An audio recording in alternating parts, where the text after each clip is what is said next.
What's up, nerds? Welcome back to the ABCs of OSS, where we're breaking down the world of open source software one letter at a time. I'm Taylor, and today we're diving into B for Bootstrap.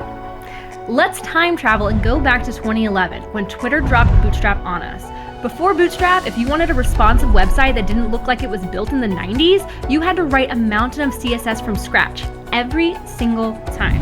What made Bootstrap revolutionary? It gave us this incredibly robust grid system and a whole collection of pre-styled components that just worked. Want a responsive navbar? Boom. A few lines of HTML? Need a modal? Same deal. Bootstrap basically said, hey, stop reinventing the wheel for basic UI components, and honestly, they were right. The technical brilliance of Bootstrap was in its approach to responsive design. Their grid system broke layouts into rows and columns, making it dead simple to create designs that worked across different screen sizes. Remember, this was when mobile-first design was just becoming a thing, and Bootstrap made it accessible to everyone. You didn't need to be some CSS wizard to make your site look decent on a phone. Now here's where it gets interesting. Bootstrap's component system revolutionized how we think about UI development. Their approach to components, from drop-downs to cards to forms, became so influential that you can see the DNA in modern component libraries and design systems. Even if you're using Tailwind or some fancy framework today, you're probably still using patterns that Bootstrap popularized. But let's get real for a minute.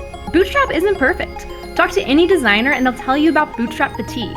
That period when every website looked exactly the same because everyone was using the default styles. And yeah, with modern CSS features like Flexbox and Grid, you might not need Bootstrap's layout system like you used to. The thing is though, Bootstrap's influence goes way beyond its codebase. It showed us that having a solid design system and component library isn't just about making things pretty. It's about development and efficiency and consistency.